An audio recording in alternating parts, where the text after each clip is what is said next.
Buenos días, daremos inicio a la segunda parte correspondiente a las medidas de posición, que corresponde al resumen de la información dentro de la estadística descriptiva. Tenemos un cuadro que nos resumen estas medidas de posición. Tenemos los promedios por un lado y estos promedios están conformados por las medias. Nosotros nos vamos a ocupar de la media aritmética en este curso y de otras medidas como la mediana, el modo y los cuantiles, y dentro de los cuantiles tenemos cuartiles, deciles y percentiles. Pasemos al concepto de estas medidas. Las medidas de posición son valores que se calculan a partir de un conjunto de datos y tienen la particularidad de ser representativos de ese conjunto. Su nombre proviene del hecho que, siendo representativos del conjunto, indican sobre un eje la posición de todo el conjunto. También suelen denominarse medidas de tendencia central porque tienden a ubicarse en el centro del conjunto, aunque a veces no se presenta esa ubicación. Ya vimos que existen dos tipos fundamentales: los promedios, que están constituidos por las medias, y las otras medidas de posición, que son la mediana, el modo y los cuartilos. La media, vamos a comenzar por nuestra media aritmética. La media aritmética integra el grupo de los promedios y resulta ser la medida de posición por excelencia, debido a la sencillez de su cálculo y el fácil manejo algebraico. A su vez tiene interesantes propiedades y son muy importantes estas propiedades que vamos a desarrollar. Bueno, la fórmula general o ponderada, que en realidad se la utiliza como nuestra definición, tenemos la media, que es igual a la sumatoria del producto de x sub i por f sub i. X sub i son los valores de nuestra variable y f sub i son la frecuencia de ocurrencia de esos valores, dividido la sumatoria de las frecuencias absolutas, y nosotros sabemos que la sumatoria de estas frecuencias absolutas corresponden al total de observaciones. Vamos a ver dos ejemplos. Estos dos ejemplos son bien diferentes. Fíjense que acá tenemos las frecuencias de ocurrencias de esta variable. Fíjense que la sumatoria, nos da la sumatoria. Nosotros necesitamos, para realizar el cálculo de la media aritmética, necesitamos el producto de x sub i por f sub i. Acá son todas diferentes las frecuencias, entonces podemos usar esa fórmula ponderada, pero a diferencia de esta tablita en donde la ocurrencia la ocurrencia o la cantidad de observaciones que tenemos en cada una de estas variables son todas iguales. Por ende, vemos que esta columna coincide con esta tercera columna, por lo tanto vamos a utilizar esta formulita, que es una fórmula simple que se utiliza cuando todas las frecuencias son iguales. Vamos a la media poblacional. Se la simboliza con la letra mu de x. Fíjense que acá la variable es x y es igual a la sumatoria de x sub i dividido n, que es el total de observaciones. Esta nos volvemos a encontrar más adelante.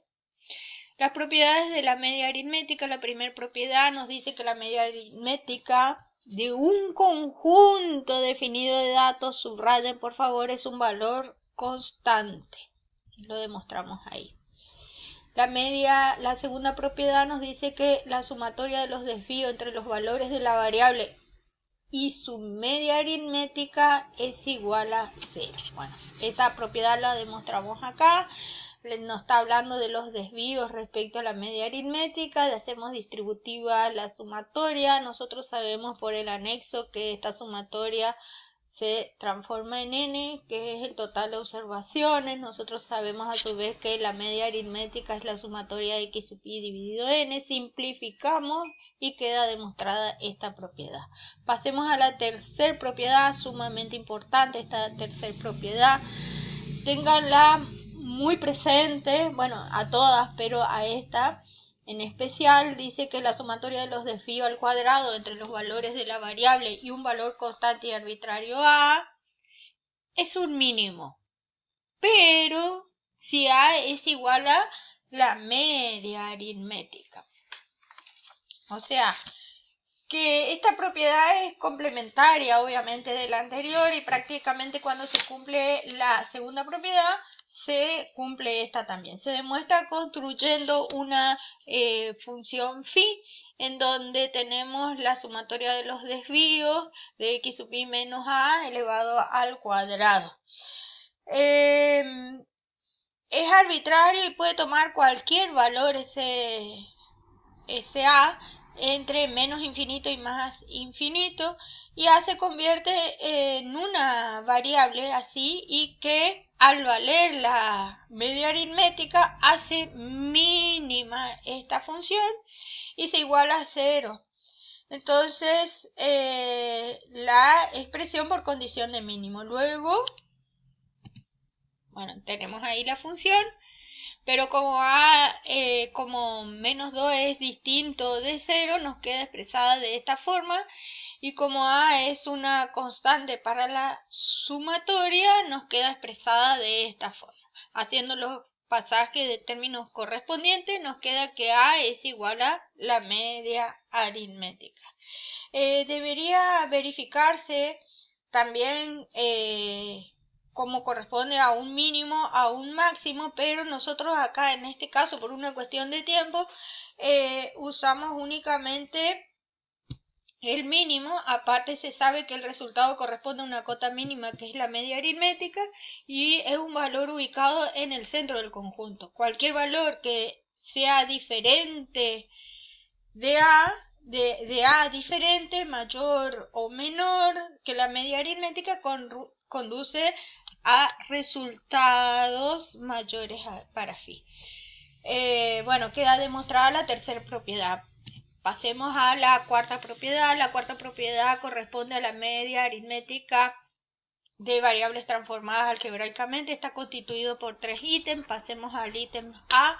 El ítem A nos dice si a todos los valores de una variable le sumamos o restamos un valor constante y arbitrario A, obtenemos una nueva variable cuya media aritmética es igual a la variable original sumada o restada el valor A. Obtenemos la nueva variable, en este caso denominamos d sub i, que es igual a x sub i más menos a.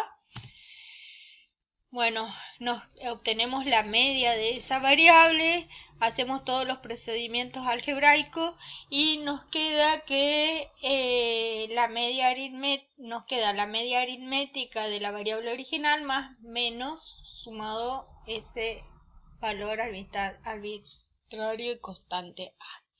Vamos al ítem B. Si a todos los valores, una vez que aprendimos a sumar y a restar, vamos a multiplicar o a dividir por un valor constante. O sea, si a todos los valores de la variable los multiplicamos o dividimos por un valor constante C, obtenemos una nueva variable de sub i, entonces cuya media aritmética será igual a la variable original multiplicada o dividida por C. Obtenemos la variable de sub i. Fíjense que tenemos C, ese valor constante y arbitrario, multiplicado por x sub i. Obtenemos la media aritmética de esa nueva variable, hacemos los procedimientos algebraicos y nos queda demostrada esta propiedad. Una vez que realizamos esos ítems, unimos A y B, nos queda una nueva variable U sub i o W, como quieran llamarla, y nos queda acá. Fíjense que a los valores de la variable x sub i le restamos un valor constante y arbitrario a y dividimos por c. Bueno, tenemos la media aritmética de esa variable, hacemos los procedimientos algebraicos y nos queda demostrada propiedad esta. O sea, nos queda la media aritmética restado el valor constante y arbitrario A dividido C. Bueno, vamos a la quinta propiedad. La quinta propiedad nos dice que la media aritmética de la suma o de la diferencia de dos variables es la suma o diferencia de las correspondientes medias aritméticas. Obtenemos, o sea, d sub i sería x sub i más menos i. Obtenemos la media aritmética, reemplazamos, ¿sí? Hacemos los procedimientos algebraicos y nos queda que la media aritmética de la suma o diferencia de dos variables es la suma o diferencia de sus correspondientes medias. Nos queda así. ¿Cuál es la desventaja de la media aritmética? Que se ve afectada por los valores extremos de la serie o conjunto de datos. ¿Qué quiero decir eso? Si nosotros sumamos, por ejemplo, el peso de todos y dentro del el peso de varias personas, y dentro de ese peso incluimos una persona muy delgada, el promedio de peso se va a ver afectada en menos, ¿sí? O al revés. Bueno, esto continuará. Vamos a la segunda parte. Nos faltan las otras medidas. Espero que haya sido grato compartir. Tenemos que ir a una velocidad astral porque el tiempo apremia. Bueno, nos vemos la próxima, chicos.